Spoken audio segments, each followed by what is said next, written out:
This is Paul McGann, and you're listening to the Fiveish Fangirls podcast.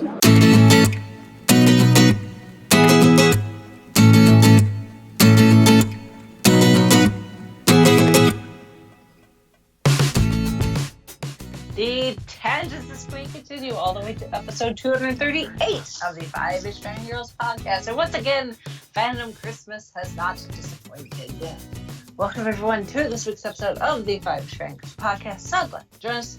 Let's start off like we do every week. Go on the virtual table and see who's joined us this week. This is Brittany in Bethlehem. This is Chrissy in Salt Lake City. This is Sally from Wisconsin. And this is Rachel in Indianapolis, Indiana. Hello, everyone. Hello. Hello. Back after an unexpected break. Yeah, That I was- was paused. Yeah, not problem, but when you have a storm comes through that takes out quite a few power poles and takes about 6 days to get your power back. Yeah, I was saying, Holly was without power for almost a week. So, Yeah. Yes, totally not her fault at all. No. Mm-mm. Mother Nature is like, podcast? What podcast? Yeah. Lights? What lights? Like, you don't need to go Exactly. podcast. Groceries in the refrigerator? What groceries in the refrigerator? Food in the freezer? Yeah. Yeah, exactly. Who cares about that? Who needs yeah. AC in July? Yeah, exactly. Yeah. Yeah. How does it need to have any other technology? No. Mm-mm. No fancy kisses for her. Like ketchup. So yeah, but I'm back. The power's on. Want to give anybody in Wisconsin who is listening who happens to be a lineman who came to the central Wisconsin area. Thank you so much. Your work was greatly appreciated. Yeah. Yes, let's hear it for those linemen. Yes. They do. Sometimes they have a thankless job. Yes, they do. So now that everybody's got electricity again, we can finally get back to the show. So, and we have got a lot to talk about. So grab a snack, grab a beverage, and sit back and relax and This is enjoy your as we all age. dive into as we dive into the dump truck that is Fandom Christmas. So first, non-Fandom Christmas related news. Because apparently there was some of that. There was a little bit. So Disney, as we just had Fandom Christmas, but because it's odd numbered year, I guess, we also get Disney Fandom Christmas next month as we're recording this, although it's almost August. But August, and we get another D23 Expo, which is not quite as big as San Diego Comic-Con, but just as exciting. So they have released their schedule for D23, and we won't go over the entire thing because that's still a lot, but I just wanted to mention some of the notable ones that we will definitely be watching the social medias for announcements since none of us are going. So with D23, for those that don't know, it takes place at the Anaheim Convention Center, and their equivalent of Hall H would be Hall D23. So that, which is not nearly as big, but it's as far as capacity, but it's, as far as like big announcements, that's the panel room you want to be in. So there are also panels at what they're calling stage 28 and the D23 arena.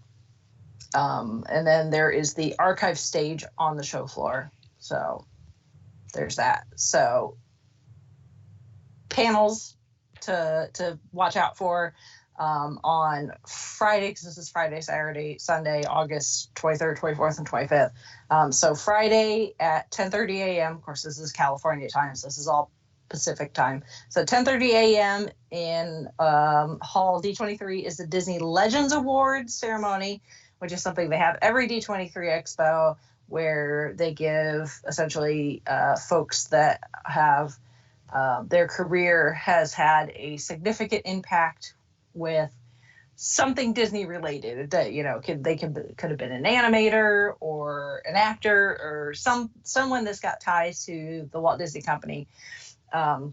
They give these Legends Awards to.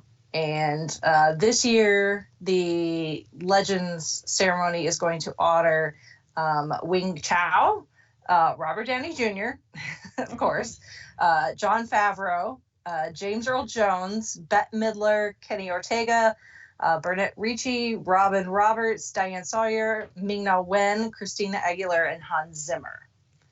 So that should be quite exciting.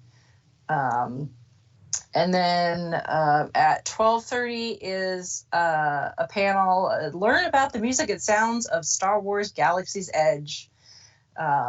So that should be fun because Galaxy's Edge is now open in Anaheim and is getting ready to open at Walt Disney World at the end of August. So, but the music, some of the music from Galaxy's Edge was written by John Williams, so that's exciting. This is exciting, but there's at 3:00. They're going to have a panel with the cast and producers of Agents of S.H.I.E.L.D. So yay for the Agents of S.H.I.E.L.D. finally getting some recognition at D23 Expo. So that should be exciting. Obviously, the cast members could potentially change on who will show up, but as of right now, they're expecting Ming-Na Wen, Clark Gregg, Chloe Bennett, Elizabeth Henstridge, Henry Simmons, and Jeff Ward, along with Jed Whedon. So, and then at 3:30 in Hall D23 is the Disney Plus streaming panel where they are going to the description says expect to see Lady and the Tramp, The Mandalorian, High School Musical, the musical, the series. That's a mouthful, among others. So, which makes sense as Jon Favreau is already going to be there because he's getting the Disney Legends Award. Might as well talk about The Mandalorian. And then at 6:00 on stage 28 is going to be a Marvel animation panel. And then Saturday at 10 a.m. is the Walt Disney Studios look at upcoming films. And this includes stuff from Disney Animation Studios and Pixar, as well as live action films. So things like Frozen 2, that sort of thing. At 12:30 is a Haunted Mansion 50th anniversary panel celebration. So that's kind of cool. And then at 3:30 on Hall D23 is a Disney on Broadway 25th anniversary celebration. Ooh. Woohoo! Someone's been really into Broadway lately. This is Yeah. And then Sunday at 10 a.m. In the Expo Arena is a Little Mermaid 30th anniversary celebration with Jodie Benson, the voice of Ariel. At 10 a.m. is Behind the Art of Disney Costuming, Heroes, Villains, and Spaces Between. That's kind of cool. And then the other big one at 10:30 a.m. in Hall D23 is the presentation with Chairman Bob Chapek, who gives which is essentially the Disney Parks and Resorts panel. So we find out about all the exciting rides and restaurants and all the fun things that are coming to the Disney parks. So that's just a handful of what's going to be happening at D23 Expo in August. Plus there is all the vendors on the expo floor, including exclusive merchandise you can't get anywhere else. Merchandise you can only get there before other places. Usually, it can vary every year, but I've seen really elaborate displays from things like Disney weddings, excuse me, and other facets of like that from the Disney company. Lou and Becky will be there with a MEI/WWE radio show booth like they've had since the very first D23 Expo. And so there's always surprises and craziness that happens at D23, and I really want to go one of these years. So it's one of those bucket list items that we're all like, yes, it'll be awesome. Mm-hmm. So it should be exciting to see what kind of announcements come out of that. So watch the space. We're not done with any of our convention shenanigans, not by a long shot. Yeah. So and then a trailer that dropped that was one of the few trailers that did not drop during San Diego Comic-Con, and I have watched several times and have cried like a baby several times just from the trailer, which means I'm going to be in serious trouble with the actual movie itself. But we have gotten our first look at Tom Hanks as Fred Rogers in A Beautiful Day in the Neighborhood, and oh my goodness, just thinking about it, I kind of want to cry. Now, okay. So when this trailer dropped, I was downstairs with Alex, and I had my phone up and was just like, oh, what is this? Oh, I heard about this movie. What is this? So I turned it on my phone. Alex was over playing in the corner, and then it starts playing the music and everything, and he comes running over anytime I use my phone, and he's just like staring at it, and when it's over, he's like motions for me to play it again. He can't really talk quite yet. He's getting there, but he's like starts poking my phone, going, He wants me to play it again, and I'm like, okay, is he gonna understand that this isn't actual Mr. Rogers? This is just a man playing him? But no, he's just like, it's Mr. Rogers to him. This is, he wanted me to watch it, and he's like, he sees the puppets and everything, and I'm watching this. I'm like, you know what? I think, yes, it's a biopic.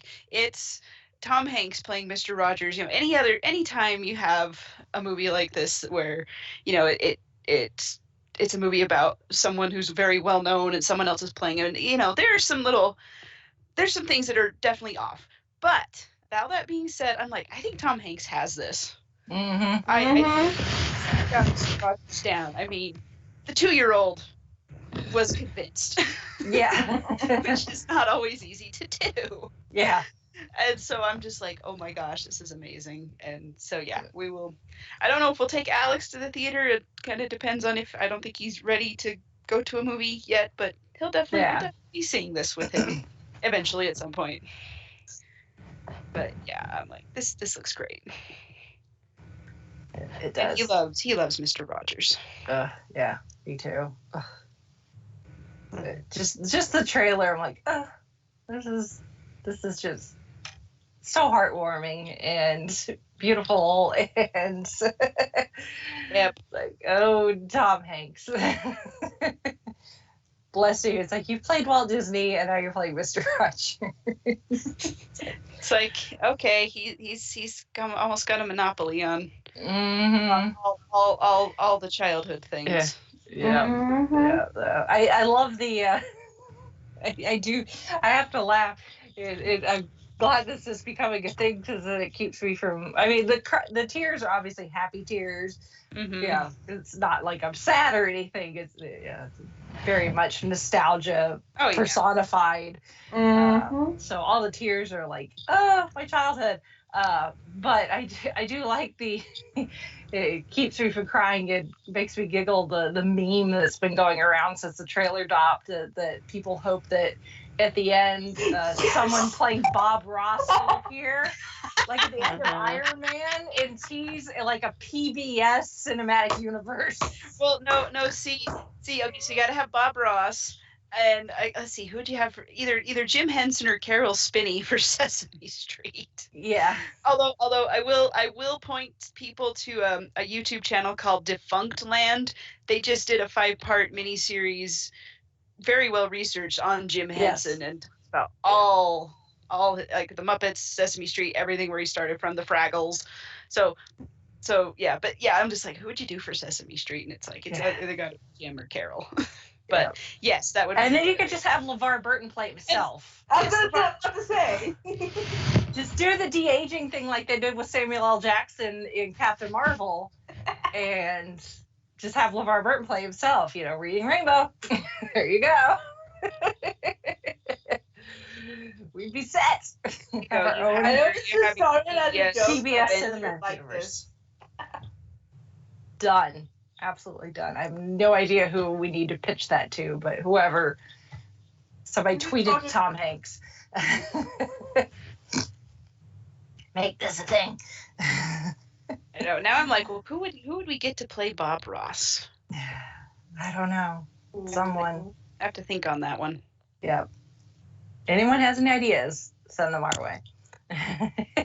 And we will claim credit for everything. Yeah. No.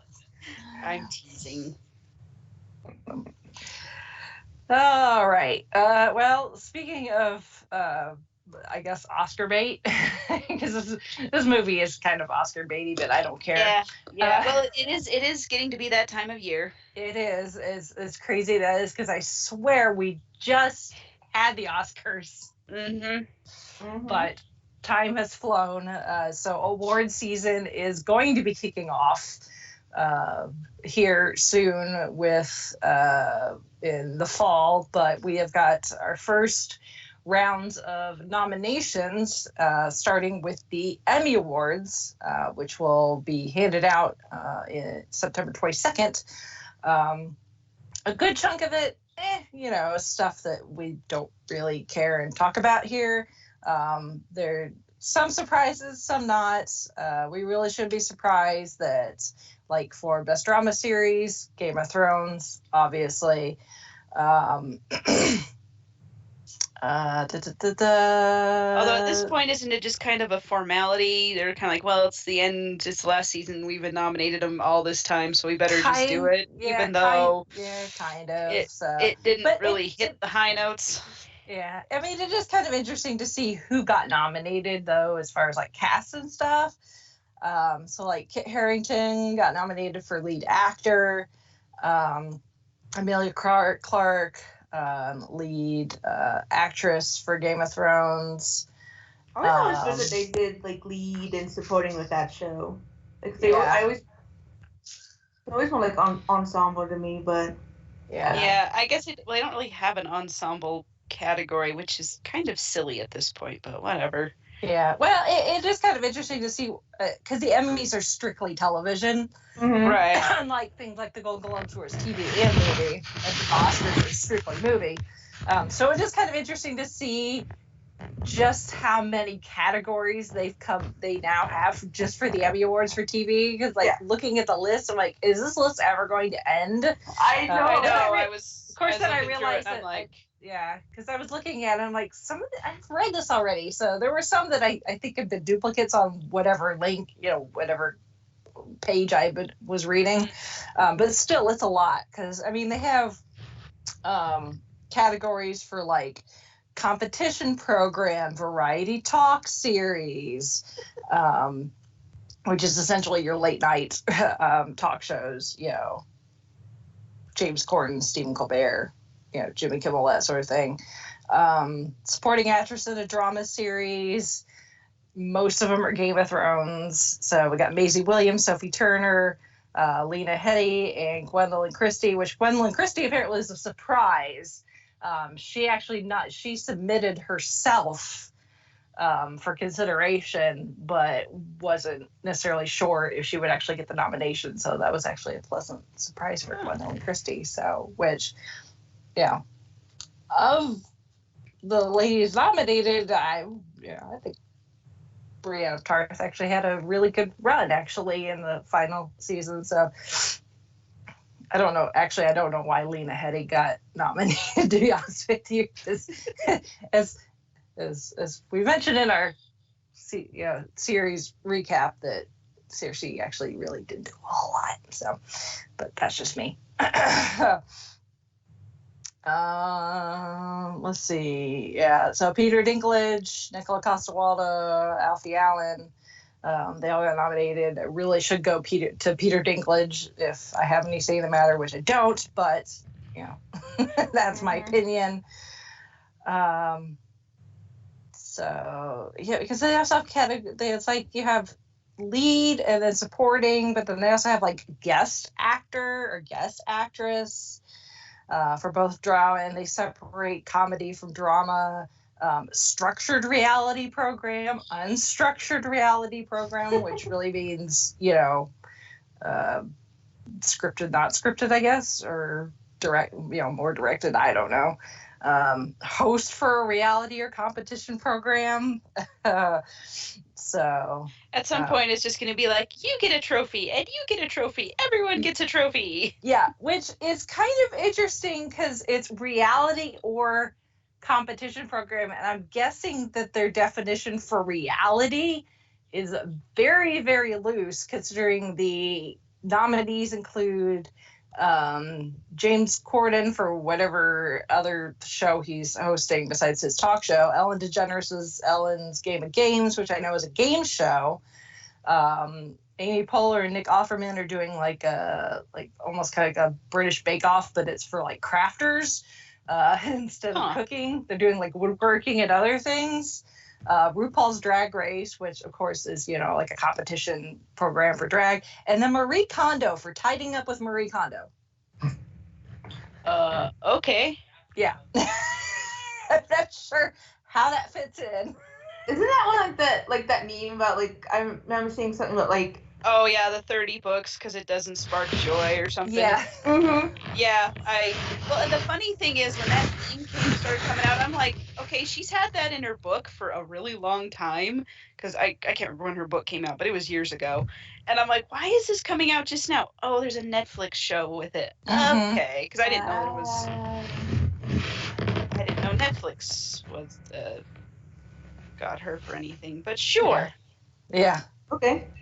So it's like, okay, that's a thing. So obviously we have things like directing for comedy or drama series, which that's pretty straightforward. Writing, which a lot of people are raising their eyebrows for both the writing and directing nominations for Game of Thrones. Oh no. Oh no. Oh no. Yeah. They have categories for character voiceover performances for things like animated series. Okay, so that one's outstanding commercial. Apparently that's the thing. Outstanding period costumes, outstanding fantasy sci-fi costumes, outstanding contemporary costumes. Oh boy. Yeah. They really want everyone to be included. Yeah, apparently. I do have to agree with this one. Outstanding costumes for variety, nonfiction, or reality programming. It includes like RuPaul's Drag Race, Saturday Night Live, you know, but the Masked Singer was included in that category, which I would totally down for that because they had amazing costumes.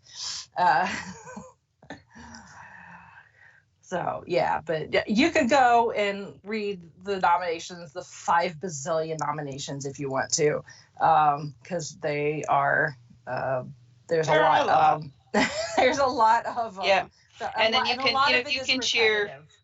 Yeah, you can cheer, you know, outstanding prosthetic makeup and yeah for a series. I'm not laughing. Makeup. No, outstanding makeup for a single camera series, non-prosthetic. Like I said, everyone gets a trophy. Kind of. So, kind of. So, although, yeah, but you have to scroll all the way down. The outstanding music composition for a limited series, movie, or special original dramatic score. The music from Good Omens did get nominated. So it's like, yay! There was something else for Good Omens. Standing original main title theme music. Oh my gosh. Yeah. I mean, good for Good Omens, because that's awesome. It's just some of these categories. Yeah. Yeah, it's like some of them I totally get, and I'm like glad that they included like outstanding stunt coordination. You know, it's like the stunt teams don't necessarily get recognition for some of these things, so I will, you know, I totally give them that. So, Oh yeah. but good. some of them are like, you know, non-prosthetic makeup for a single camera series. I'm like, okay, that's That is okay. oddly specific. It is. That's okay. Bless him for it. Yeah. Good Omens also got Thankfully, even as long as these award ceremonies are, they don't do all of these on the air. So Yes. a lot of the technical ones they do beforehand, usually at a separate ceremony, and they just mention them like as they're going to commercial or as they're coming back from commercial. So we really just get the big ones. So there's that. And then the more in our wheelhouse is the nominations for the Saturn Awards, which these specifically are for honoring the year's best in on-screen science fiction, fantasy, and horror. And even though it says the year's best, the eligibility window is actually 16 months. It's from March of 2018 through July of 2019. So those awards will be announced on September 13th, and apparently you can watch it streaming for the first time. So this one, way more in our wheelhouse as far as things that we've actually watched and talked about. So like best comic to motion picture release, Aquaman, Avengers Endgame, Avengers Infinity War, Captain Marvel, Shazam, Spider-Man, Far From Home, Spider-Man, Into the Spider-Verse. So I've seen all but one. yeah. Best science fiction film release, which I've seen 1, 2, 3 of the nominees. I see Jurassic Park, Fallen Kingdom, Ready Player One, and Solo, Star Wars. Sorry. Yeah, I think I've seen Alita and I've seen Solo. Best Alita fantasy. was Yeah, best fantasy film release: Aladdin, Dumbo, Fantastic Beasts, Crimes of Grindelwald, Godzilla, Mary Poppins Returns, Toy Story 4, and Yesterday. Horror film release, which none of us are really into horror, so. Yeah, that one's skip those. Yeah. Action adventure film release, which I heard John Wick 3 was good. I've seen 1 and 2. I actually prefer 1 of the ones I've seen. Just yeah. I don't know. One day we'll have to do a little mini review of it because I have thoughts on that one. But yeah. Apparently Mission Impossible Fallout is actually supposed to be really good too. Like it's one of those where the series has actually gotten better as you've gotten into the more sequels. So I have seen Glass. It was okay. Best thriller film release, again, not really our wheelhouse, that specific one. Best animated film release, The Grinch, How to Train Your Dragon 3, The Incredibles 2, Rock Breaks the Internet, Into the Spider-Verse, Toy Story 4. Best actor in a film. There's quite the variety there. So Chris Evans for Avengers Endgame, Robert Downey Jr. for Avengers Endgame, Keanu Reeves, who is having a serious comeback. Can we just have a tie in this category? Yeah, really. Well, you know, it's like don't make us pick. If you make, it really for me, it's not that hard. It's Robert Downey Jr. So I know. Yeah, I know. Sorry, Cap, but I'm a fan. So.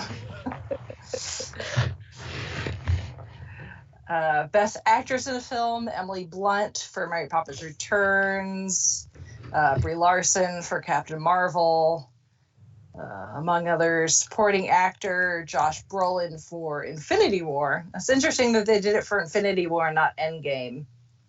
Well, I guess you could only nominate him for one or the other. Yeah, Infinity War was more Thanos' movie anyway. Yeah. Lin-Manuel Miranda for Mary Poppins Returns, Jeremy Renner for Endgame, Will Smith for Aladdin. She was a high point of Aladdin, so sure, why not? Supporting actress, Cara Gillan for Endgame, Scarlett Johansson for Endgame, Naomi Scott for Aladdin, Zendaya for Spider-Man Far From Home. Why is Naomi Scott supporting actress in a film?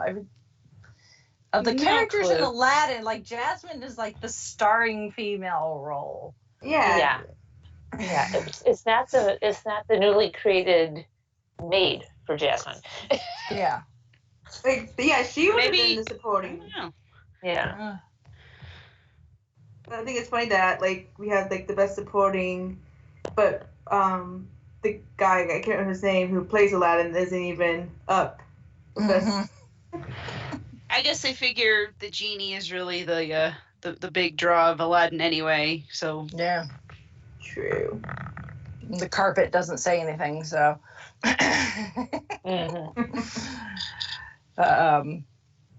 Best performance by a younger actor. That's an interesting category. Yeah, it's like, what do they consider younger? Because Tom Holland is nominated, and he's drinking age. So yeah, I was gonna say he's in the same category as Millie Bobby Brown, and she's like what, 14, 15 maybe? Somewhere in there. Yeah. I mean, he definitely has a baby face, and he plays a teenager, but he's in his 20s. Yeah. Okay. Don't ask me how this works. Legally drink.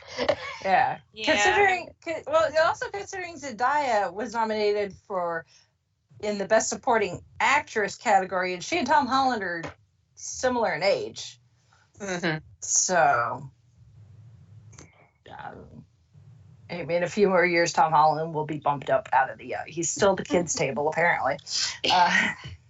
Yes, I don't know. Time to grow a mustache, Tom. I don't know. Affectionate nickname for Tom Holland's character in Civil War.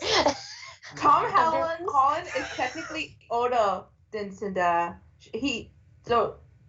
Literally 6 months 3 months apart.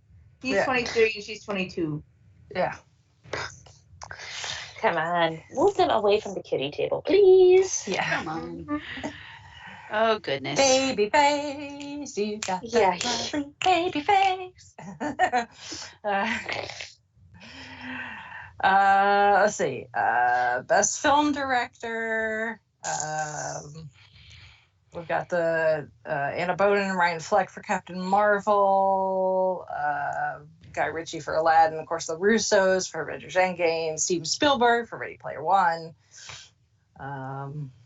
Best film music, which is Alan Silvestri twice against everybody else.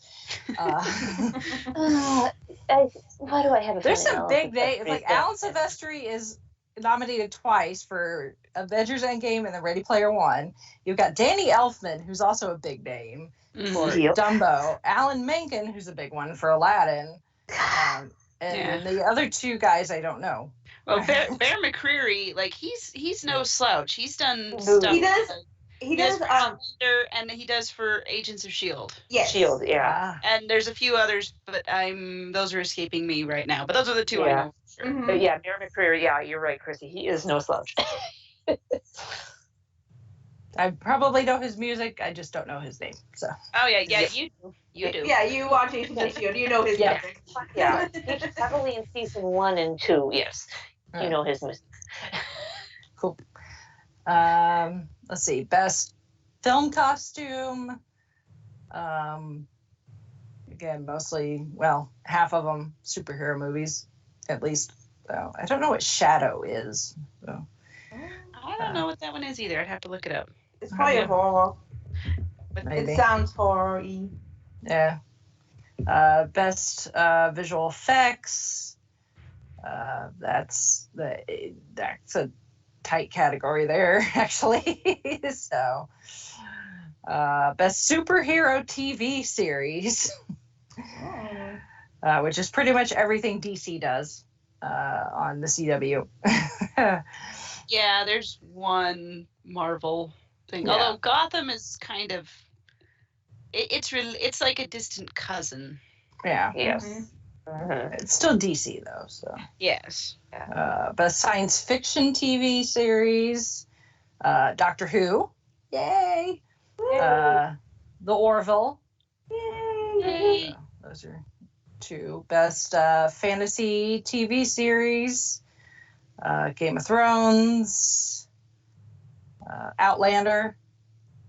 So, horror television is not any, well, except for Supernatural, I guess. And the horror, but not earlier seasons. Yes, but yeah, they could have fit in the sci-fi section more than horror. Yeah. That's just me. They're not Walking Dead. Yeah. I guess it kind of got just shoehorned or pigeonholed in there. It's like, oh, it's about yeah. It's grown up Scooby Doo, basically. Yeah. They fight demons and things that go bump in the night. We'll just use them there. Action/thriller television series. There's not anything on there that I watch. So I don't know if any of us really watch any of those. Best animated TV series, DuckTales. Which I've seen the first episode of that because it was free on YouTube. That was it. And Star Wars Resistance, which I've not got to see any yet. So I'm just waiting for Disney Plus to come out, and then I can get caught up on the Star Wars animated stuff. Same. At this point. Same here. Please, Disney Plus, make it soon. Yeah. What's November? Yeah. Best actor in a television series. I don't think really any surprises there. Kit Harington, Seth MacFarlane for The Orville. Sam Heughan, Outlander. Yeah. Actress in a television series. Amelia Clark. Jodie Whittaker, Doctor Who. Yay. Yeah. There's Katrina Bell for Outlander and Adrian Palicki for Orville. Yeah, so supporting some good ones there. Yeah. Your usual Game of Thrones for supporting actor. Same for supporting actress. Once again, aging, defining, whatever. So best performance by a younger actor in a television series. So we've got Maisie Williams for Game of Thrones, Tosin Cole for Doctor Who. Guest starring performance, which well, can I just say something real quick about this one? So Ed Spielers, because I just recently finished the 4th season of Outlander because it came out on DVD and I could watch it. So Ed Spielers, I first knew of him. He was in Downton Abbey, and he played like one of the younger footmen, sort of wide-eyed and eager to prove himself, kind of the naive younger guy. So in Outlander, he is playing like the worst, slimiest piece of crap villain, and I'm trying to keep I am trying to keep my words PG here, but he's just so awful. I'm right there with you. Yes, he is. It's the character. Black Jack Randall looks saint-like. I know. I'm like, can we go back and have Black Jack Randall, please? Because I want to just. Oh, I hate this guy. So like, him getting nominated, and he. Yes. So having seen him in Downton Abbey and now having seen him in Outlander, I'm like, yes, he deserves this acting, the nomination, if not the award, because holy cow, he's amazing. He is so good because he makes me want to hate Stephen Bonnet so much, even more than I did after I read the book. Yes. I just, every time he's on the screen, I'm like, oh, I want to strangle you. But then I go back and watch his episodes in Downton Abbey. I'm like, oh, you're so sweet and cute. And, I want to bake you cookies. In this other show, no, die. Die. Yes. Log walk off a short pier, please. Yes. So anyway. All right, then. I just wanted to say that about that guy. See what he's a wonderful actor. He's very skilled because he can play both extremes. Oh, that's good. Yeah, the whole time I'm watching this, I'm like, I can't believe I liked you in that other show. It's acting. It's acting. That's what they do. Yes. That's why they get paid the big bucks. Exactly. What happened?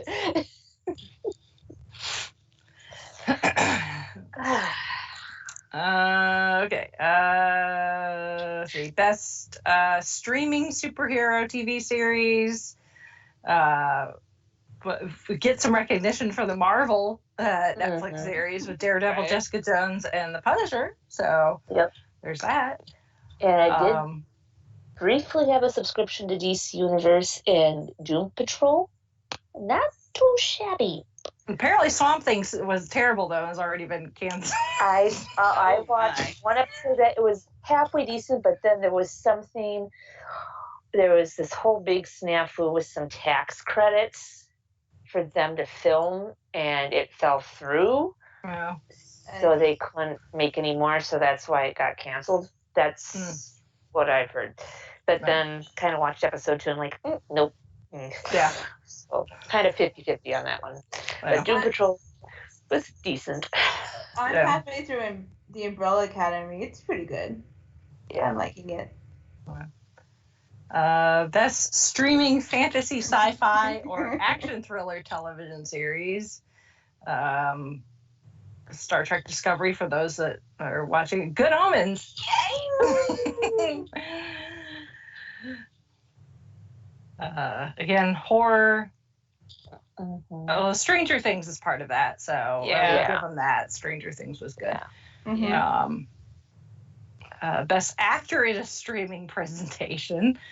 We've got there's some good ones here. Yeah, we've got our Netflix, Marvel heroes here. John Bernthal, who plays the Punisher. Charlie Cox, who plays Daredevil. Zac Efron, who was actually pretty good as Ted Bundy. And David Tennant for Good Omens. And then actress in a streaming presentation. The only thing that I watch is Jessica Jones, but yeah, word up to Kristen Ritter. Yes. And Sonequa, she did good, but I'm hoping that Kristen Ritter gets the best actress in that one. Fingers crossed for David Tennant. Yeah, really.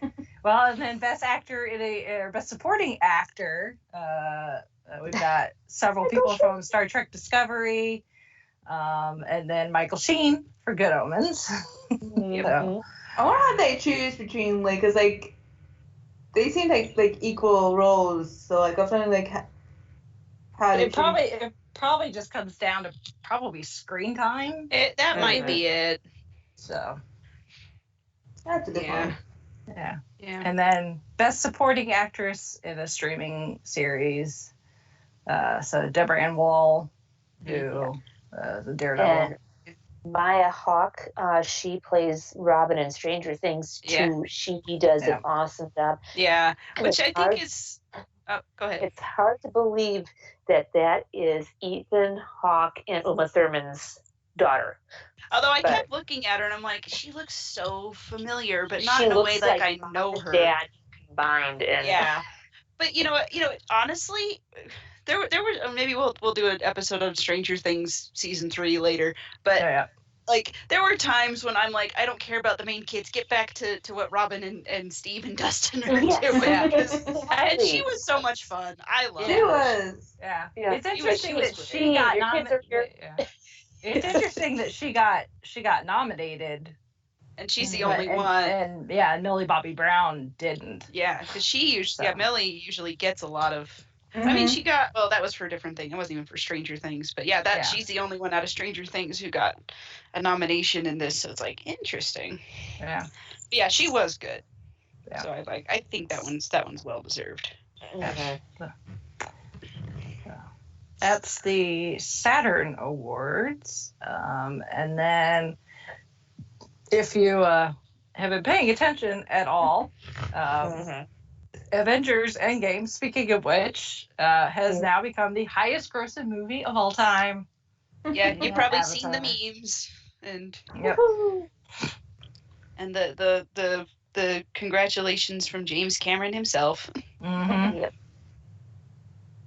So And as of the time that I collected this article, Endgame is the highest grossing film of all time, but then Avatar and Titanic are still 2 and 3. But Infinity War and the Avengers, the very first Avengers and the Avengers Age of Ultron and Black Panther are also in the top 10. So, and then, so that's kind of nuts that, like, of the top grossing movies of all time, like more than half of them are Disney owned properties. Because you've got a good chunk of, you got a handful of the MCU plus Star Wars The Force Awakens, which holds the domestic all time record. So, and then, I guess now, well, I guess they licensed Avatar. Or no, but Avatar was part of the Fox deal, wasn't it? So doesn't I think Disney so. own Avatar now? So in a sideways kind of way, I guess. I don't know. Disney owns everything. They do. It definitely seems like it, doesn't it? Yeah, kind of. I know. Every time I run into something, like, wait a minute, Disney owns that too. Well, yeah.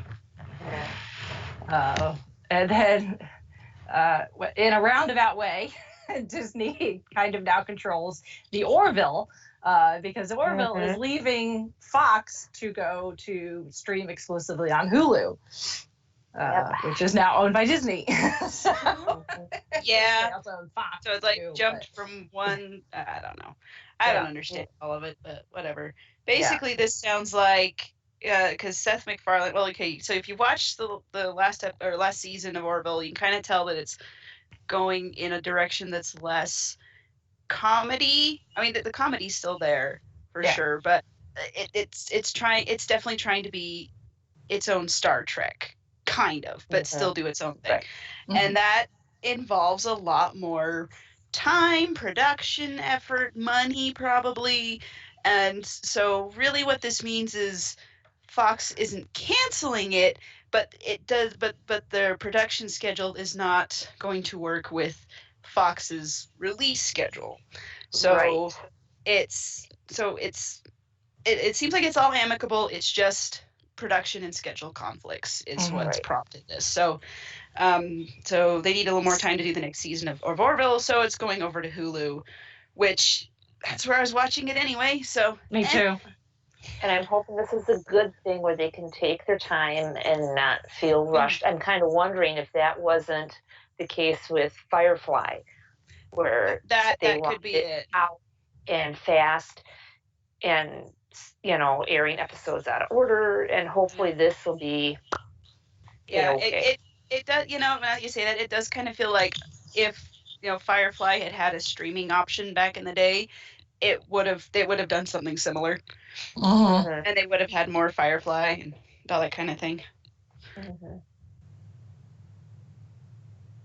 Could be. So it makes me wonder if they're going to, with the production, if they're going to put a couple episodes out at a time, or they're going to wait and then drop every single episode and have fun binging. I haven't really watched too many Hulu originals, so I don't know if. I don't know if they really do the drop and binge they for did the originals. Okay, yeah, but they don't for things like The Handmaid's Tale. Right. It's a weekly thing, I think. So. Right. Because I think that's what Veronica Mars is originally planned to be, but then I think they decided to drop all the episodes at once. Yeah. Which was kind of nice. We'll get to that. Yeah, sorry. Yes, she's seen them all, mouth zipped. Yeah. So, and FYI, for those of you who haven't seen it, avoid these spoilers, even though EW might have in the posting spoiled a couple of things dealing with the last episode, which thank heavens I was able to avoid. And we'll get to that. So that's it for the non San Diego Comic-Con news. We've got some feedback from Shalane. And because we were talking about screen time or screen appearances with Spider-Man, how many movies he had appeared in. She did some math for us on how many movie like screen appearances MCU characters have had, and Iron Man's got 10 according to her count. Captain America has 11, but she did put in parentheses, does the Dark World count? Right. And with Iron Man, I'm wondering if that includes his brief cameo at the end of the Hulk movie. Yeah, I don't know. She didn't say. So it could be 10 or 11, depending on how you count, I guess. I'll count it, yeah. Yeah. Thor is at 7. Hulk is at 8. Black Widow's at 8. Hawkeye's at 5. Spider-Man's at 5. And Doctor Strange is at 5. And then she said with Spider-Man Far From Home, she was hoping at the end credits that they would do like the I Will Always Love You thing again, but for Stan Lee.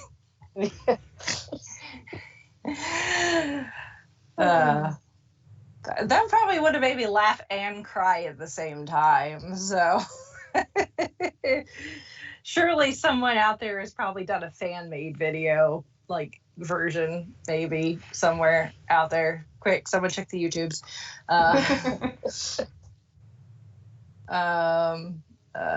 She said that she did not know that Peter Billingsley was the kid from A Christmas Story.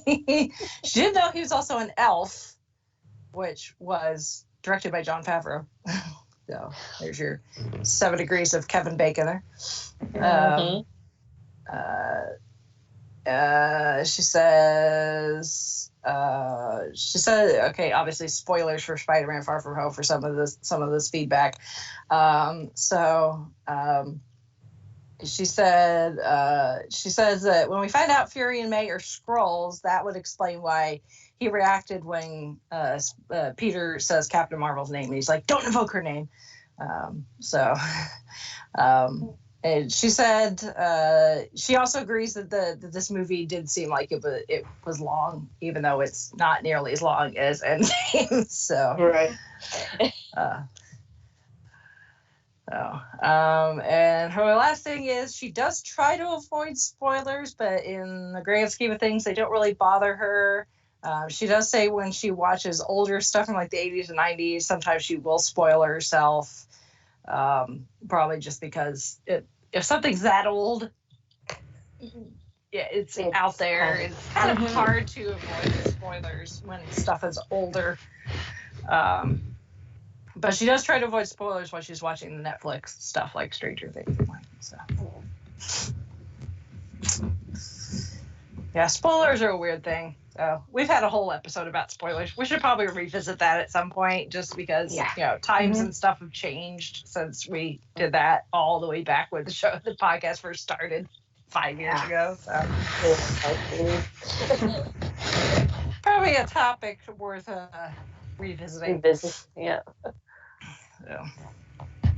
But thank you for the feedback, Shalane. Yes. So let's jump into Fandom Christmas. Which, in the grand scheme of things, like there really wasn't a whole lot as far as multiple fandoms. Us getting stuff that we're like feel like we need to cover, because a lot of it was like they had a panel for Game of Thrones to kind of celebrate the end of it. They had a Supernatural panel, but I don't think anything really revelatory came out of that. No, they're kind of keeping the final stuff. Yeah, a lot of the a lot of the Arrowverse shows had panels, but I so do not care about the Arrowverse anymore. Whatever. It's like we know Arrow is ending, and that's about it. So. All the others are still doing their thing. The Flash is still fast. Supergirl still flies. It is what it is. It's the DC TV universe. So, but there was no Doctor Who panel this year, or presence really, at San Diego. So, and with the Wonder Woman panel, because Wonder Woman got pushed to next year, so that got canceled. But what things did have panels, there's a lot to unpack, especially with Marvel. Marvel's really the big thing. We got a lot to unpack here. But as Holly did mention, for those that are Veronica Mars fans, there was a new season that was going to drop this week, or late last week, I guess, but they decided to go ahead and drop it that same day that they had the panel at San Diego Comic-Con. Yeah. So, because it was Kristen Bell's birthday. Yeah. So that was exciting for all. I've never watched Veronica Mars, so it's funny. It's good. It starts off with a high school gal kind of helping her dad run his detective agency. Yeah, kind of Nancy Drew. Drew-ish. Yes, but with a more of a modern, little more hip twist, because I think their creator used to work on Buffy. Yeah, so there's that kind of bit of a comedy daily edge to it. Yeah. So if you're a Veronica Mars fan and for some reason have not binged the new season, it is available on Hulu. Yes. So there's that. And Kristen Bell has said that she absolutely will do more as long as they can come up with stories for it. So. Yep. And then there was a panel and a trailer dropped for Picard for the Star Trek fans. And the trailer looks really good. It does. I mean, it's always exciting to see Jean-Luc Picard again.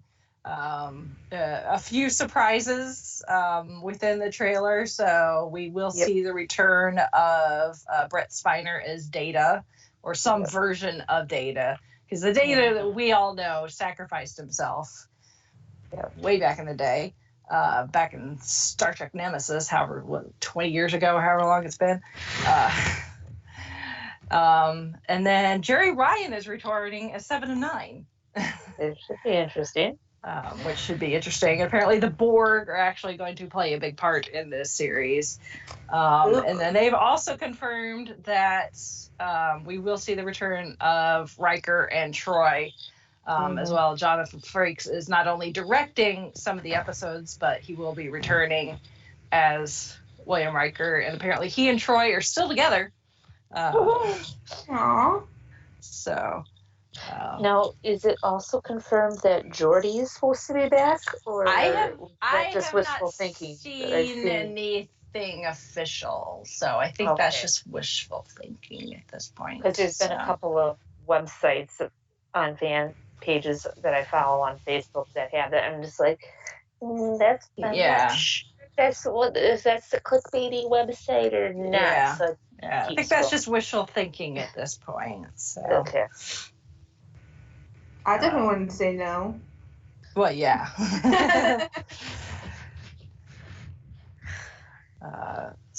But yeah, it looks good, and it has that Star Trek feel, but it's not like they're trying to revive Next Gen, but it still feels,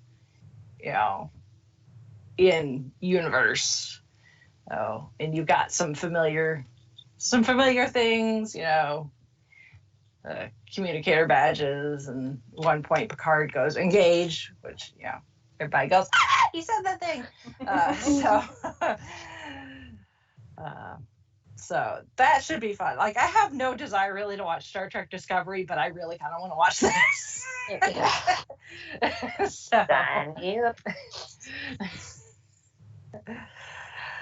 And then really Marvel was kind of the big big the dump truck dump for us as far as San Diego Comic-Con, starting with panel and announcement that Agents of S.H.I.E.L.D. is going to end after season 7, which everyone is clear, Agents of S.H.I.E.L.D. has not been canceled. No. They are choosing to end the series after season 7. So this is Jed Whedon and the rest of the producers and writers and stuff saying, we know the story we want to tell, and we know where it needs, a good ending point for it, and we have reached that. So, for anything that you may see that says Agents of S.H.I.E.L.D. canceled, it's not been canceled. Right. While I'm sad and I'm gonna miss these characters, I can understand that. Yeah, I've known shows that go on way too long, and like Once Upon a Time, we got tired at the end.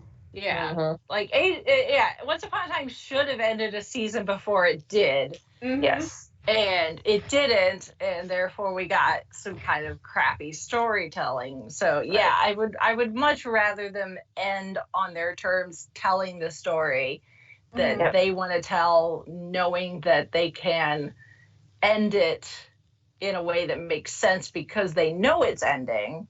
Mm-hmm. Unlike other shows, i.e., go back and listen to my TLDR version of the Quantum Leap ending from In Conjunction. So, and just like with Supernatural, they're ending on their own terms after 15 seasons. They are not canceled. I mean, exactly. They're like Arrow is ending because Stephen Amell is like, we're at a stopping point, so it's not been canceled. So, I definitely prefer that. But at the same time, I love this show. But I mean, 7 seasons is really, really good, especially for a TV show like this, which has been kind of under the radar for a lot of people. It's not Game of Thrones. It's not Doctor Who, where people are just like, absolutely, millions are watching and losing their mind every week. But the following the Agents of S.H.I.E.L.D. has been solid enough that they've been able to run for what will be 7 seasons. And actually, as of we're recording this, they're actually almost done filming season 7. Chloe Bennett tweeted the other day she's got they've got 2 more days of filming, and then they're done with production. I'm sure they'll have to do pickups and stuff, but the main production of season 7 and Agents of S.H.I.E.L.D. as a whole will be done by the end of this week, which, as sad as that makes me feel, I can't imagine how it feels for the rest of them.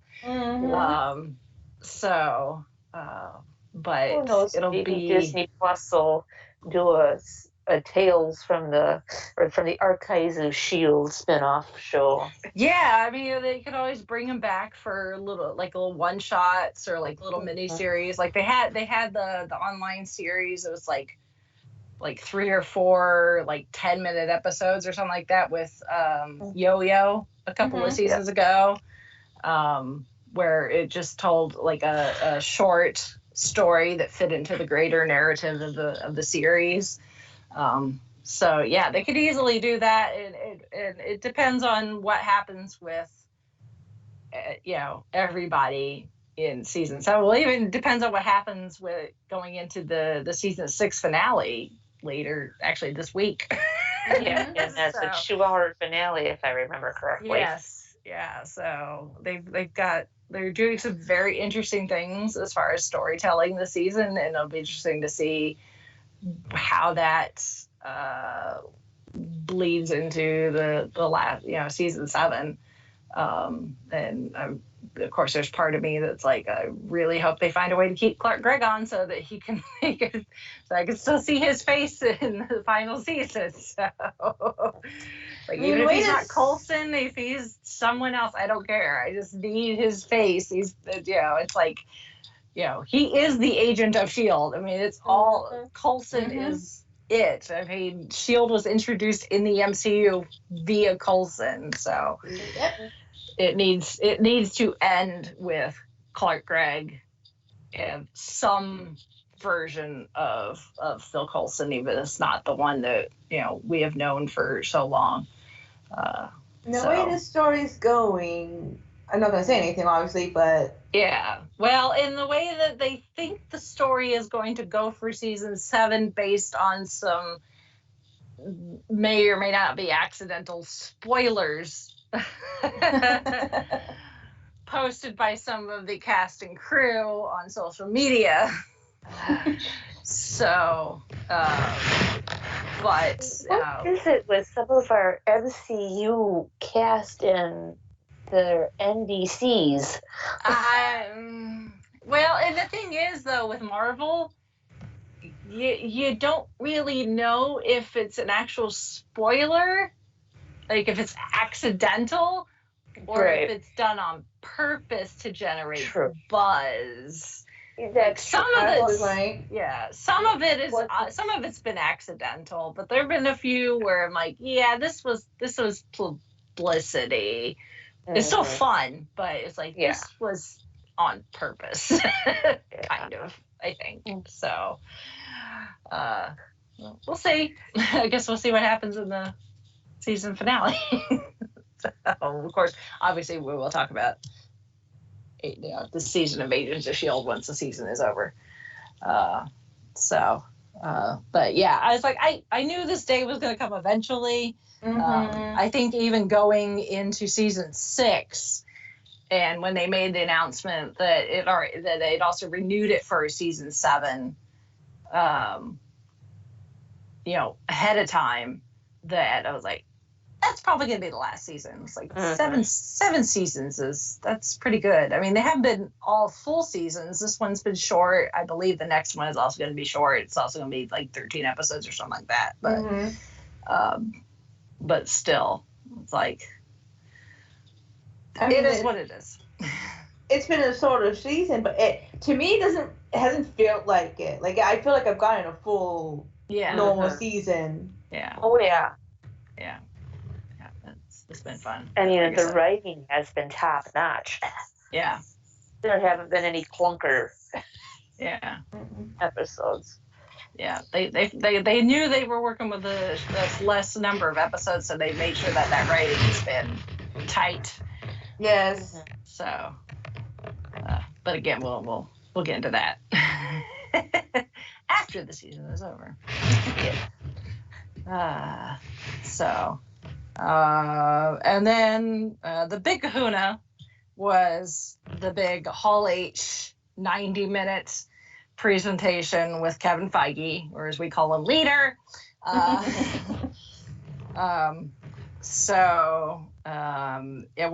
It's interesting because they put up so this was phase 4, essentially. This was the announcement for phase 4. And they put up the timeline, but instead of going in order, Feige kind of jumped around as far as release order for things. So phase 4 is going to be shorter than previous phases where we've gotten 2 or 3 years worth of movies. So phase 4 is going to be the next year, 2 years, year and a half, 18 months to 24 months ish, and includes movies and the series that are going to be on Disney's streaming service, Disney Plus. But everything, as the MCU has been, everything is still connected. So first glance, it may seem like a random assortment of releases, but I've tried to do as much research as possible. But there's just a lot to look up, so I'm gonna apologize in advance. I do not have I tried to get background information and some things on different characters, but there's a lot. So I will leave it to dear listener to do your own research, if you wish, to try and I guess, familiarize yourself with some of these characters that are coming.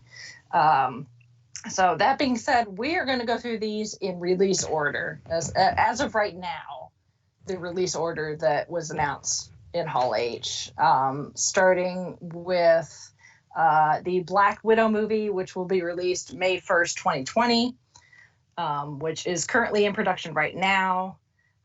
It is going to be not necessarily a full-on origin movie. It's actually, the chunk of it is going to take place post-Civil War, pre-Infinity War.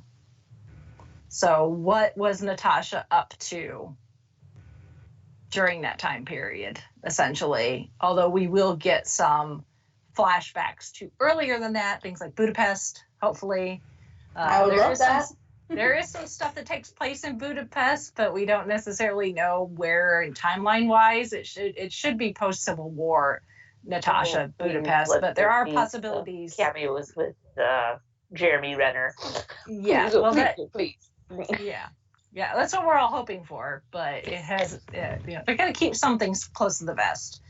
I don't like how that's one drop line in the first Avengers, and everyone still wants to know what that's about. It's like Star Wars. Since 1970, whatever, 78, we've been clamoring for the Kessel Run, and then we finally got it in Solo: A Star Wars Story. So it's just a random drop, little thing. But for years we've been like, we want the Kessel Run in 12 parsecs, and we finally got it. So Budapest, we want Budapest.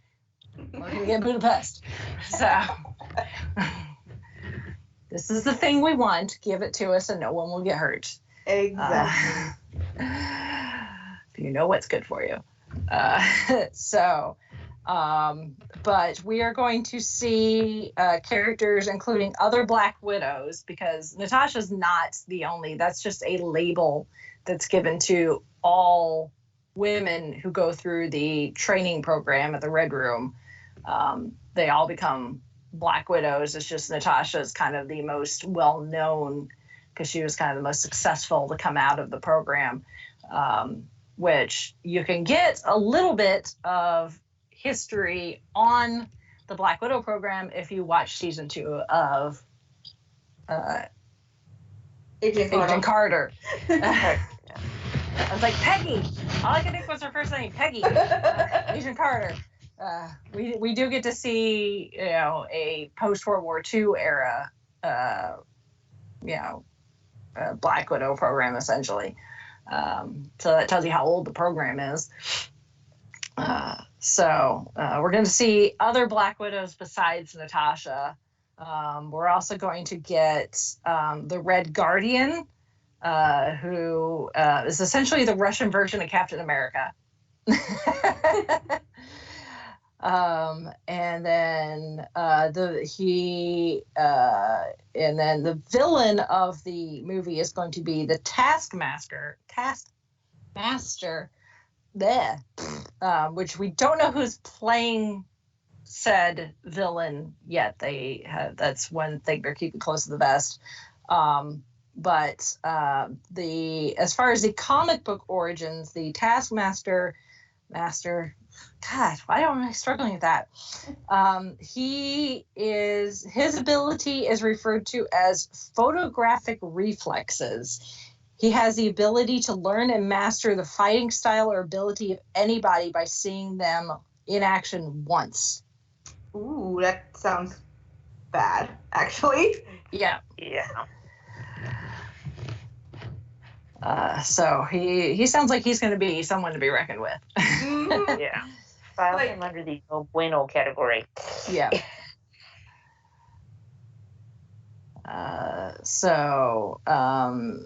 He made his debut in Avengers number 195 in 1980. So in the grand scheme of Marvel Comics, he's not that old compared to some others.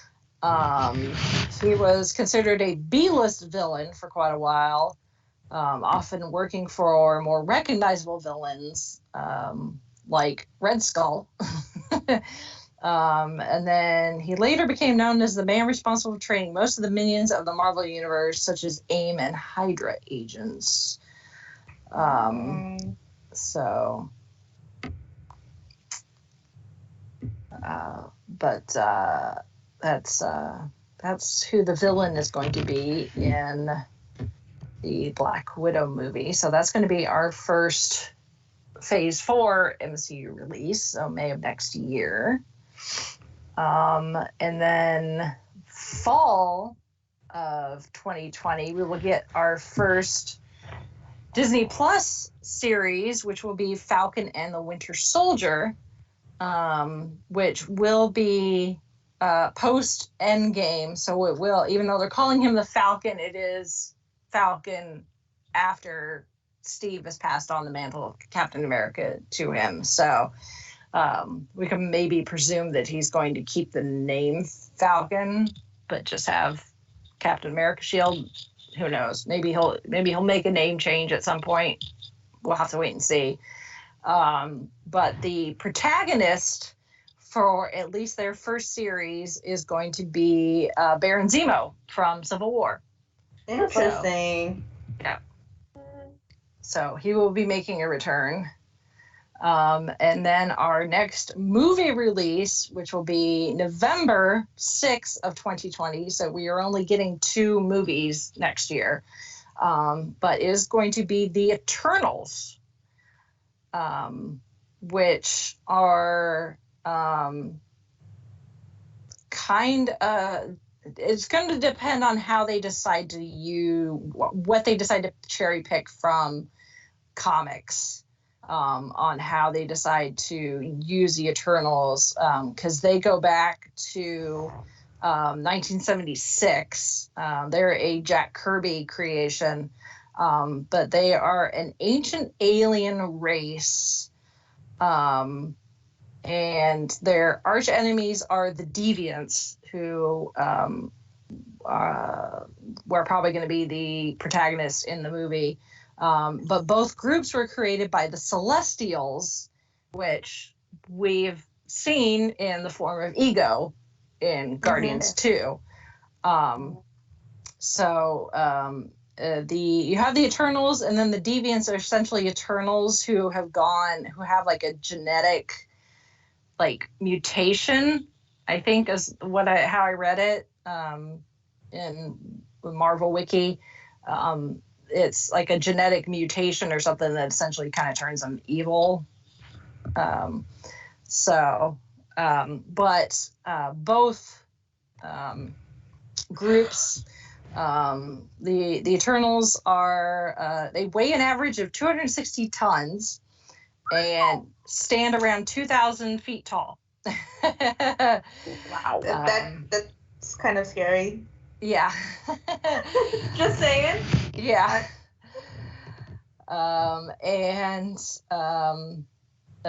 They are telepathic. They have enhanced strength, which, if you weigh 260 tons and 2,000 feet tall, yeah, you're probably gonna be pretty strong. These aren't the golden people that we saw in Guardians 2. Okay. No. That's what I thought, but I just wanted to double check to. No, they're different. Let's see. They're virtually immortal.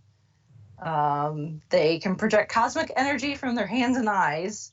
And each Eternal could choose to specialize in particular powers and attributes, which is when they introduce the cast, why they're so varied. And will be interesting to see how each one is portrayed by their, actor counterpart.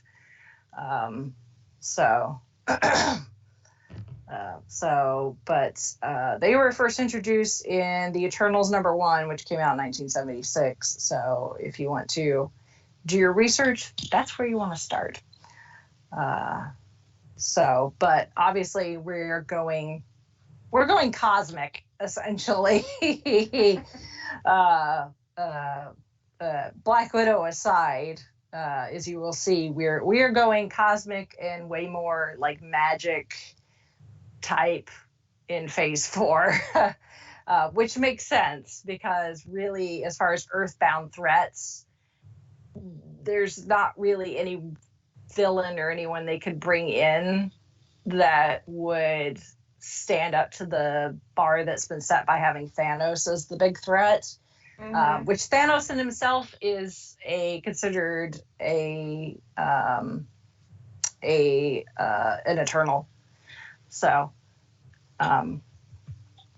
or a deviant essentially, since he's a bad guy.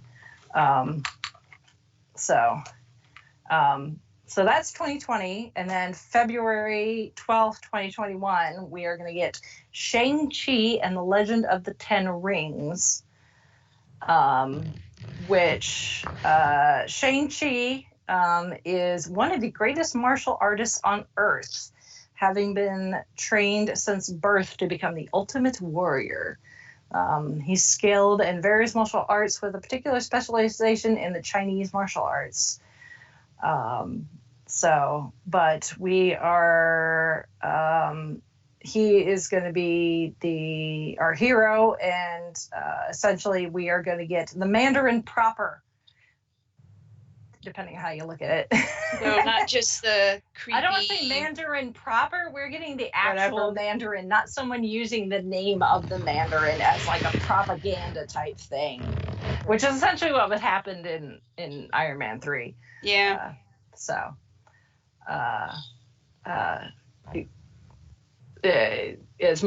Obviously the Mandarin that we saw in Iron Man 3, played by Sir Ben Kingsley, was just a front.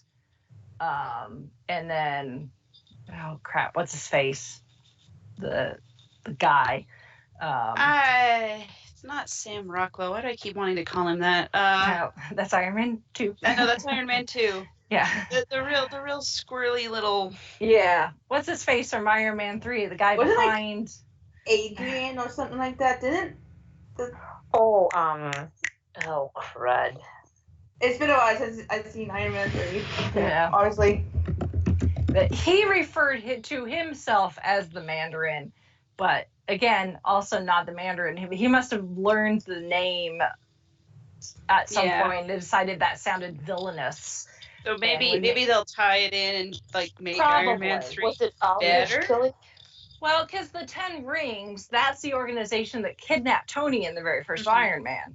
Yes. So the Ten Rings as an organization does exist and is a dangerous group to be reckoned with. It's just the Mandarin, who is kind of the head honcho for the Ten Rings.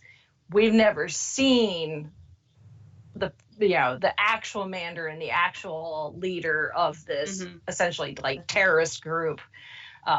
So we've kind of had false Mandarins up to this point, people that have just used the name to kind of invoke fear and use it. It's kind of a discount Hydra. Yeah. Hey, was that squirrely guy Aldrich Killian? Killian. Yes. That's it. Killian, yeah. But Shang-Chi is going to be our hero. And he is extremely, extremely powerful as far as martial arts and gymnastics and physical combat. He is also supposed to have some other abilities,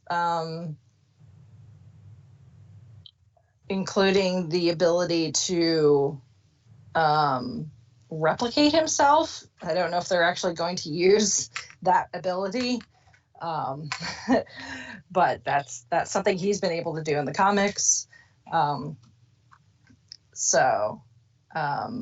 Interesting to see how they do that, or how they use the story, I guess is what I mean. Yeah. Well, we have seen in Agents of S.H.I.E.L.D., the second season, when Daisy gets her Inhuman powers, the redhead that's able to replicate herself, the one Inhuman. So we have seen an ability like that with an Inhuman. But as far as I know, Shang-Chi is not an Inhuman. He's just really powerful. So, let's see, what else about Shang-Chi in the, do we need to know? His origin story with his family is kind of full of drama, but as comic books go, I was going to say shouldn't be a that surprise. that sounds about par for the course. Yeah. So there's a bit of drama there. Evil father, that sort of thing. So there's that. The one thing to note, because this comic character goes back to, I don't have a date on here. It's kind of on the older end, I think, probably to the 70s would be my guess. But if you do go back to read some of the comics, it's one of those things. It's a sign of the time period that it was done. But they're one of the main villain in the comics is a character named Fu Manchu, and apparently is really racist. There's probably a reason. Racist caricature. So there's probably a reason that you haven't heard of this character or this series until now. It's sort of like, okay, I mean, you think about it, Iron Man was sort of a B, or one of Marvel's like B, C, D tier characters, and Marvel made a movie of him because X-Men and Spider-Man was unavailable.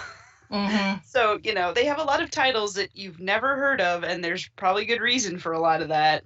Yeah. So now they're going back and like, okay, what else can we make awesome? And that's kind of what I feel like they're doing with some of these characters. Yeah. It's like, I have no idea what this is. So it worked with Big Hero 6, even though that was Disney animation and Marvel-ish, sort of.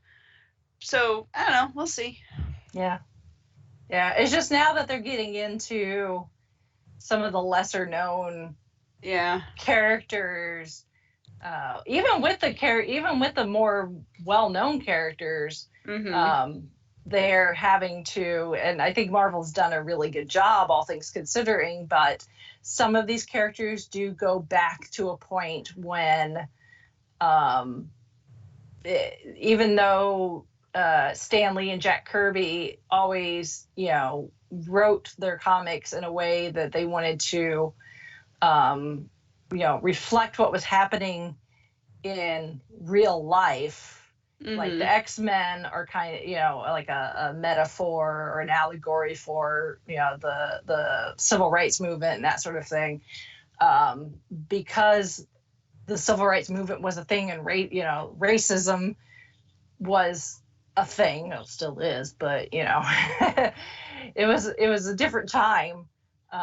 They're having to kind of, I don't know how to word this. They have to adapt it. They have to adapt it and kind of come to terms with how, I don't want to say dated, but how socially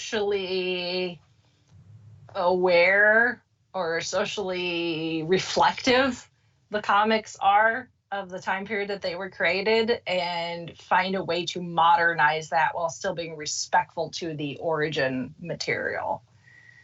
So, because there are racist characters, there are characters that are absolutely horrible, drug users and alcoholics, and there's some blaxploitation with some of the characters. So it's like, well, I mean, originally the Mandarin, even when they were all like, how are you going to make that character work? And they tried to do it in Iron Man 3 and people thought it was stupid, generally. And so, I don't know. I mean, maybe this works, maybe it doesn't. Who knows? But it's we'll see. I kind of feel like, I don't know, it's like after Endgame, it's kind of like, well, where do you go from here, honestly? And if they pull it off, great. It'll just be interesting to see, because they built this up all the way here, and it's like, now what are you gonna do? It's like, well, let's pick out some of these other characters and see what you do with them. I mean, if you can make a talking tree work, why not? I guess. I don't know. So I mean, I'm totally there for everything at this point. So as long as they stay creative about it, and they're not just doing this to be like, well, all of our big names have moved on, so we have to do gimmicks now instead of actual story. Yeah, that's what I'm worried about, and I was worried about this even before Endgame was, and Spider-Man and all that were out. Yeah, so it's like, how it's like, if you guys can sustain this, then more power to you. That's amazing. I'm just like, how long can you keep this up? Well, thankfully they've got a lot of source material to pick from. Yes, they do. Just don't rest on your laurels. Like another franchise that I won't name, but Disney also owns, Star Wars. Sorry, I have a frog in my throat. I think we're all there with you, Percy. Right? Although The Mandalorian does look good. Sorry, Alex was being quiet. Now he's not. I'm sorry. Exactly, Star Wars. So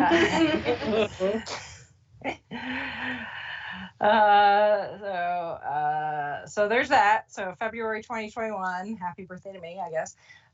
It's been a while since I got a Marvel movie near my birthday. I haven't had one since Black Panther. And then spring 2021 on Disney Plus, we will get WandaVision, which is going to be set post Endgame. It's only going to be 6 episodes. The way that they're keeping things close to the vest. But the idea, or the general thought, is that it's going to be essentially a series focused around Wanda Maximoff post Endgame, coming into her powers even more than she already is. I mean, we've already seen Scarlet Witch is extremely powerful. We saw when she went toe-to-toe with Thanos both times, both in Infinity War and Endgame, just how powerful she is. But within this series, she is going to come into even stronger powers. But in the process of her dealing with her powers growing stronger and her learning to cope with them, the thought is that the Vision that we're going to get, played by Paul Bettany, is not going to be them finding a way to bring Vision back, but it's kind of like a Vision that kind of lives inside her head, if that makes sense. Kind of like a conscious type thing. So she is going to have to, in theory, kind of have this version of Vision in her head help her as she, kind of figures out where her place in the world post Endgame, post losing Vision, all of this thing. But within the series, because it is post Endgame, so it's going to be 2023, so we're going to have that time jump. We are going to get the adult version of Monica Rambeau within the series, and I don't think they've said that she's actually going to take on her comic book persona, but we could maybe assume that she will, maybe, to how far, whether it's going to be full on superhero. In the comics, she's known as Spectrum. Whether she's going to go full on Spectrum or just kind of like what they did with Trish Walker in the most recent season of Jessica Jones, where she didn't go full on Hellcat, just kind of Hellcat. Like some of the abilities are there, but she didn't go like full on Hellcat. So we'll see. But as Spectrum, let's see. Let me know. Tell me if this sounds familiar. Her origin is that Monica was a lieutenant in the New Orleans Harbor Patrol, and then one day she gained superpowers after being bombarded by extra-dimensional energy produced by an energy weapon created by criminal scientists. That sounds awfully familiar to a character that she knows already, and we know already. That she refers to as her aunt. Yeah. So it's like, I don't know if if we get full on Spectrum, I don't know if they're going to go with the same origin, because we've essentially already gotten that with Captain Marvel. So it would be kind of repetitive to do that. So that being said, well, if they've done repetitive before. Well, yeah, in some ways. Yeah, but this is like almost shot for shot. Yeah, kind of. So I mean, I surely could find another way to get her powers. So that being said, as Spectrum in the comics, her abilities include the ability to transform herself into any form of energy within the electromagnetic spectrum. So she's able to control gamma rays, X-rays, ultraviolet radiation, visible light, electricity, infrared, microwaves, and radio waves. Interesting. Sounds like she could help Bruce out with his Hulk problem. Yeah. She also has the ability to change her appearance by modulating energy and light, so that to people from the outside she can look like other people, but she doesn't actually physically change. She is capable of flight, superhuman speed. She can phase through solid matter. She can make herself invisible in certain forms. She's essentially immortal because she's a being of pure energy. She can absorb energy. She can do energy blasts. So she's powerful. She would be a good counterpart to Wanda, actually. So. And then in also that spring of 2021, also in spring, we are going to get the Loki series with Tom Hiddleston playing Loki. They have confirmed this is a Loki from Endgame that ran away with the Tesseract. Well, that explains, because everyone was wondering, how's the Loki series going to work? Well, there you go. Yeah. So there you go. So our Loki, still dead, gonna stay dead. This is a Loki alternate timeline. So, but that should be interesting, though. Mm-hmm. Especially considering he has the Tesseract at this point. So what kind of trouble can he get into? And then May 7th, 2021, we get Doctor Strange in the Multiverse of Madness, which of all the releases, this is what I'm most excited about. Really. Because right after Iron Man, Doctor Strange is my other favorite. So I'm really excited for another Doctor Strange movie. And this is one of those where, tying into what's being released previously, Scarlet Witch is going to be part of this movie. So it'll be an interesting team up to see a stronger Wanda Maximoff teaming up with Doctor Strange in the multiverse. So we are, unlike Spider-Man Far From Home, again, spoilers, but unlike where they teased a multiverse but didn't actually happen, the multiverse is a thing within the MCU, and now we're actually going to really get into it in this Doctor Strange sequel, and with Doctor Strange and presumably Wanda going into different dimensions, different universes, and the main villain is going to be Nightmare, which is a very powerful entity who can enter your dreams and nightmares. Kind of, I don't want to say like Freddy Krueger, but it kind of sounds kind of Freddy Krueger-ish. But Yeah, I was gonna say that's way kind more of the first thing that. powerful.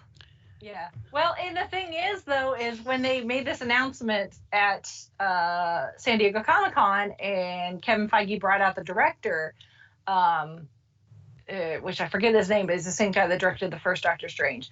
But he said that this really is going to be the MCU's first foray into like horror, like more scary plot lines. So Nightmare literally is a nightmare, and this is going to be more intense than what we've seen within the MCU. Which, for it makes sense with Doctor Strange.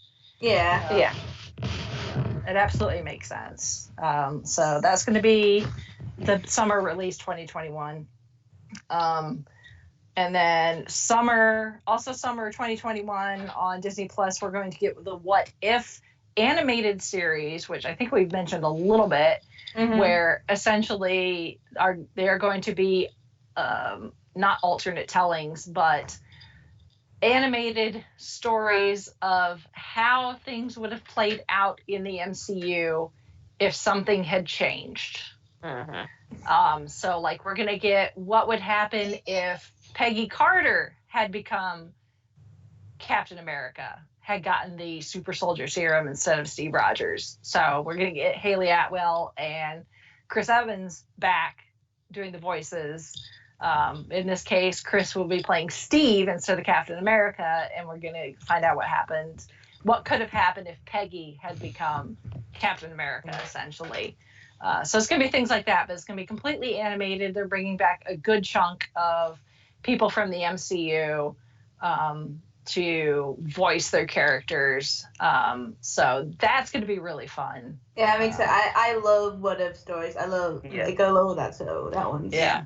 And after all the time travel in Endgame, people are going to be like, oh, but this happened, and then this and that. So like we got things are going to be different for all the other movies. It's like, well, they're going to deal with it here. So there you go.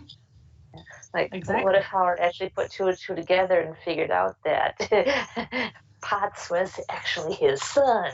Yeah. From the future. Well, as far as we know, Robert Downey Jr. is not returning. So there will not be anything Tony Stark Iron Man related at this point. We're getting like pretty much everybody else. But they can get sound-alikes. Yeah.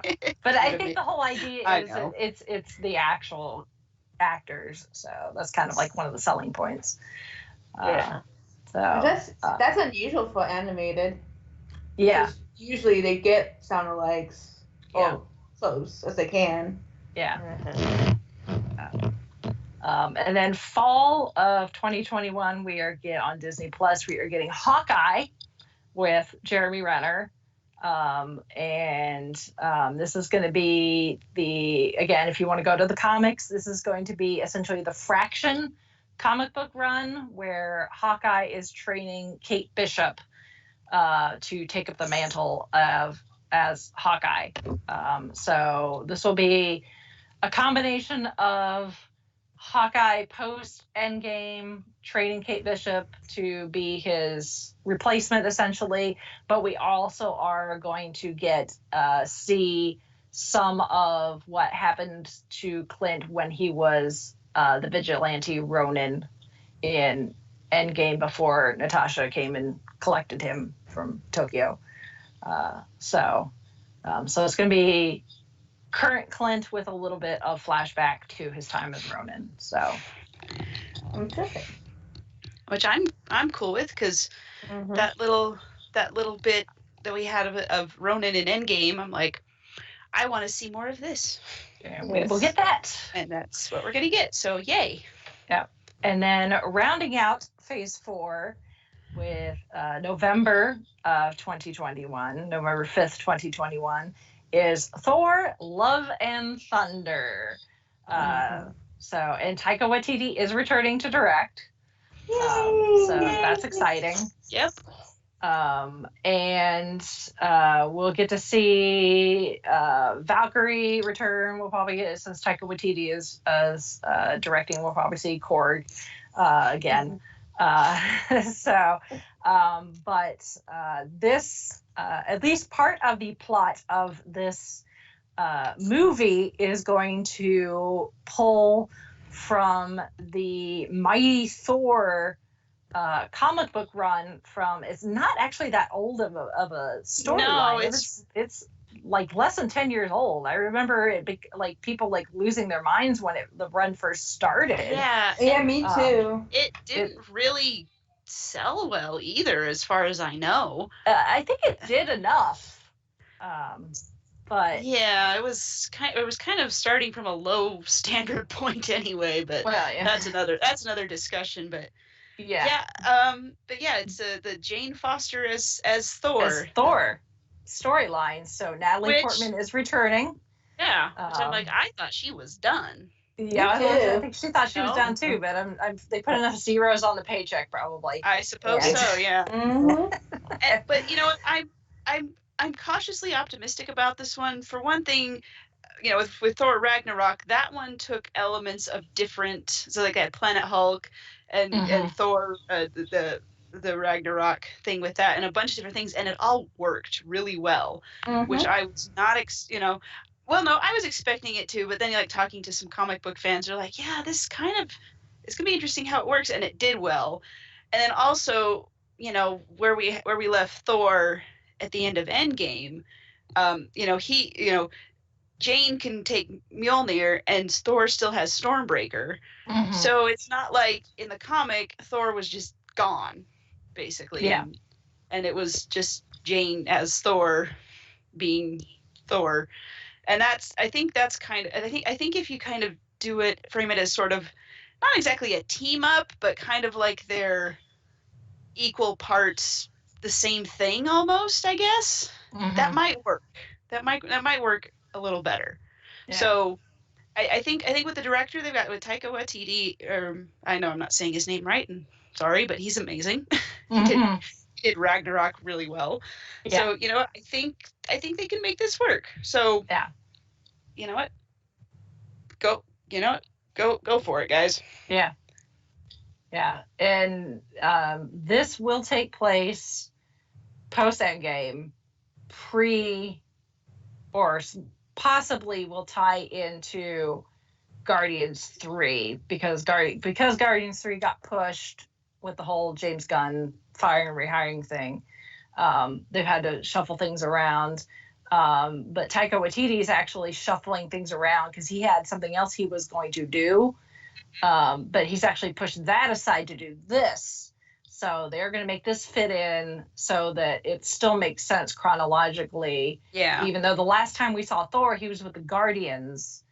Well, maybe the Guardians will make a we could potentially see some crossover to help feed into Guardians of the Galaxy Volume 3, which we're not getting until 2022. Yeah, although I could see them like at the tail end of production of Thor: Love and Thunder, they could be starting filming Guardians 3, and they could film a few scenes to put in Thor at the beginning of that production. So it's not outside the realm of possibility. It could happen. Yeah.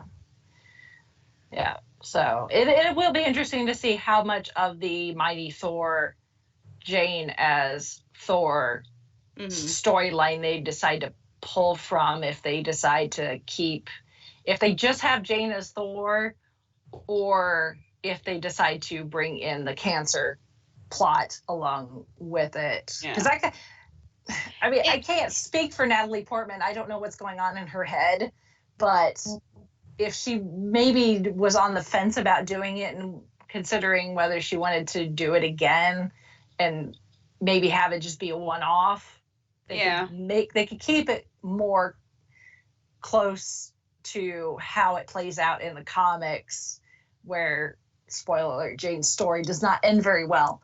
Yeah, they could just That- write her out. But then they could write her out, and then she could be like, well, Jane's got some closure, and now I can move on from the character, that sort of thing. But I don't, like I said, I don't know Natalie Portman, so I don't know what's going on in her head. I don't know what the arrangement was as far as bringing her back. So, and it could even be, because now that I'm thinking about this, it could even be like, well, we tried to do something bigger with her in Dark World, and it didn't quite work, but let's try to do something in this one, and maybe it'll work better. Yeah. Sort of like kind of what I'm thinking, theorizing what they're going to do with the Mandarin in the Shang-Chi movie is like, what we tried to do before didn't work, so let's try it again and make it make more sense. But yeah, it's still, these have just been announced pre-production stage. We'll find out and see where it goes from there. Yep, very much so. I'm excited about this one too. Not quite as excited as Doctor Strange, just because again, Doctor Strange is my other favorite besides Iron Man. But Taika Waititi did such a good job with Ragnarok that I'm excited to see what he does with and I love the logo for the movie. It looks like He-Man from the 80s. It does. I'm just happy that they still have, one of the original 6 still in the movie. In the movies, because Endgame was such a good buy for so many, but we still have Thor, so I'm like, I love Thor. I've always loved Thor, even when his movies. I mean, I love the first Thor. Dark World was fine. Ragnarok was great, and so I'm like, let's keep the momentum going. Yeah. Chris Hemsworth's adorable, and I need more of him in my life. And he said that he will gladly continue to play Thor as long as they come up with stories for it, which they can, considering Thor is supposed to be practically immortal. So well, there you go. And even if he's dad bod Thor, well, he kicked butt there too. Yes. So yes, he was wonderful. Yeah. So that really happy too that Natalie Portman's doing the female Thor, because I thought, well, are they going to do the Valkyrie, make her the female Thor? So I'm very happy. Yeah. Natalie Portman, she's good as long as she has a good director. I've noticed. Yeah, because she definitely has a good director with this one. Yes. So it'll be interesting to see what they do with her here. Yeah. And if you want to go and read the comics, that is the Mighty Thor comic run by Jason Aaron. So that is phase 4, but being Marvel and Kevin Feige, you can't finish out a Hall H panel without one less bombshell, which is a hint at what's coming for phase 5. It's crazy that we're even talking phase 5. Right. But one last bombshell, at least during at the very end of the panel, was Kevin Feige bringing out Mahershala Ali, who is actually already part of the MCU. He was in season 1 of Luke Cage, playing Cottonmouth. But Mahershala apparently is moving on to bigger screens in the MCU and is going to be playing Blade. Yes. Which I did not see that coming at all. No, indeed. No. And I will say this.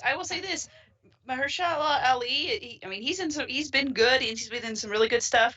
He's got some big shoes to fill, because Wesley Snipes owned that role. Yes. And Wesley Snipes on Twitter, and that was very, very receptive of having him step into the Blade role, which was awesome to see. Oh, yes. Yeah. So everyone's favorite vampire, black vampire, killer, kind of a half vampire, killer, something like that. It's hard to pin down exactly what Blade is, but other than awesome. but yeah, is being brought into the MCU. So in Phase 5, so we've got time. There's going to be time before we find out more about that and when exactly that will drop. But sometime in 2022 at the earliest at this point. So yeah, I am pleased to see that they do have X-Men on the docket. yeah, they're not for Phase 4, but they're putting together for Phase 5. Yeah, there's nothing in interviews. Kevin Feige has said that they have solid plans for the next 5 years. That what they've announced covers the next 2. So they've obviously got 3 more years of plans after that they have not announced anything solid. But beyond Phase 4, we know he has confirmed that obviously we've got Blade coming. They are working on Fantastic Four, which makes sense. I've said that since the Fox thing, even before it was finalized, when it first started becoming a thing, that Disney might buy Fox, that it made sense that the Fantastic Four, once they got control, would be the franchise to go with, because we don't need any more X-Men for a while. No, but the Fantastic Four are such a integral part of the foundation of Marvel Comics. Yeah, they're considered Marvel's first family. Yeah. Yeah, and the sad thing is, to be done right. Yes, I was gonna say, the sad thing is they have been done so poorly in movies to this point. It's like, Marvel, just take it over, just come do it, because you guys know what you're doing. Come on. Yeah, and they can. That's the thing. Marvel has proven time, more than once, that if something has been done previously and not done that well, that once they get their hands on it, they can turn it into something that gets people really excited, aka the Hulk. Yes. Or even Daredevil. Daredevil, or even as decent as the Sam Raimi and those Spider-Mans and then the Andrew Garfield Spider-Mans were, Tom Holland, the MCU Spider-Man is just so good. So and I did check, and we have hit over the 1 billion for box office. So for Spider-Man Far From Home. Yep. So Marvel, as far as the movies go, they know how to do their properties. Yeah. It's just guys, stick to what you know. Don't get too complacent, and remember what made you good, because because there's still a demand, I guess you could say, for this kind of thing. So I'm not concerned and excited to see what they are able to do with the Fantastic Four, and I think it's going to be brilliant, and the Fantastic Four is finally going to be done properly. So obviously eventually we will get to the X-Men, but we don't need to do the X-Men right now. We just had Dark Phoenix, and those characters need to sit on ice for a while and just kind of take a chill pill and relax, and we'll get to them eventually. And then we're getting a sequel to Black Panther, which we knew that'll probably be Phase 5. Obviously, Guardians 3 we know will be Phase 5, because it'll be once James Gunn is finished with the Suicide Squad. That's going to be his next project, is Guardians 3. So, and that's approximately 2022 is what we're looking at for Guardians 3. So, so good stuff coming. If you're a Marvel fan, it's like, I mean, is the past 11 years have been just absolutely bonkers, and Endgame was just the ending of an amazing era. But to see this list and see what's coming, characters that we know already, another Thor movie, is exciting. You know, finally getting Black Widow getting her own movie is exciting. You know, these series on Disney Plus are going to be exciting, but then things like The Eternals is exciting. And Blade. We're getting Blade! I know. It's like I need to tell my grandfather this. He loves Blade. Yeah.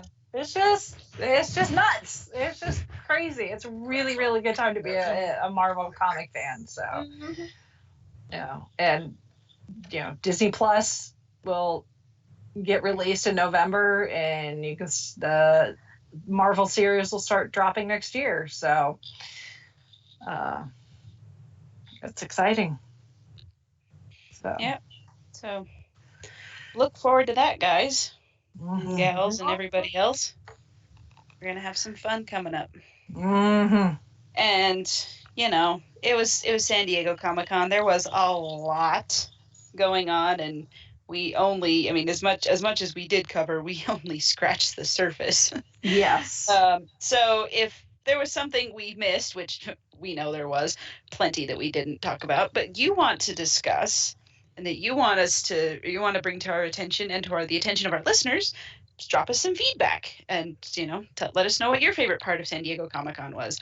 Our email address is fiveishfangirls@gmail.com. You can also go to our website, which is thefiveishfangirls.com, and there you will find links to all of our social media stuff where you can leave comments and interact with us, say hi, whatever you want to do. And then also we have ways to, if you feel so inclined, to financially support the show. Everything we get from Patreon, from our Amazon store, our merch shop, and our other things, it all goes back into the podcast. That helps us stay on the air, on the interwebs, however you want to call it. And we definitely appreciate everything that our listeners, whether you support us financially or sending us feedback or just saying hi on Facebook or whatever. We appreciate you guys. And yeah, thanks for listening and thanks for supporting us, because we would probably still do this if you weren't there, but we would have a lot less fun. Yeah. Mm-hmm. It's fun to know other people are listening. So, all right. And then, barring the wrath of Mother Nature, let's hope that's over for a while. Yes. Good grief. Yes. It's summer. Barring the wrath of Mother Nature, we'll be back next week with my recap from Gen Con. I can't believe it's here. I know. I've been seeing your posts, been seeing Crafty Nerds posts about her cosplay. Yeah. I'm just like, wow. Yeah. Have fun, guys. Yeah. So, it's going to be a fun time. So, but until then, we shall sign off this week. This is Brittany and Bethany saying goodnight. This is Chrissy saying goodnight from Salt Lake City. This is Holly from Wisconsin saying good evening. And this is Rachel in Indianapolis, Indiana. And somewhere Ryan Reynolds is going, where does Deadpool fit in? Yep. Oh, you'll get your turn, Deadpool. You'll get your turn.